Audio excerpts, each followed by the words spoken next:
dimulai ajang pencak silat. Pencak silat akan terbagi beberapa bagian. Yang pertama yaitu seni tanding, seni mengayak, dan seni ilmu kebatinan.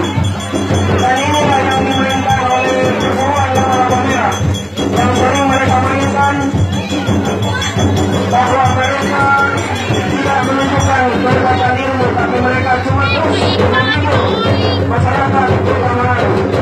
Dan kita tahu bersama bahwa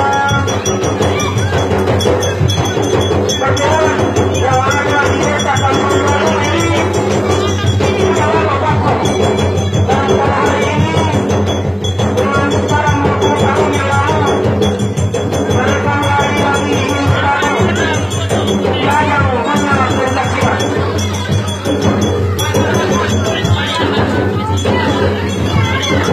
Ya, ini dia.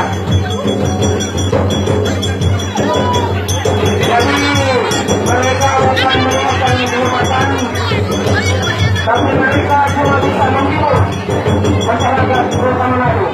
Dan perlu ketahui bersama bahwa sebentar nanti atraksi pencak silat ini akan berkembang lagi.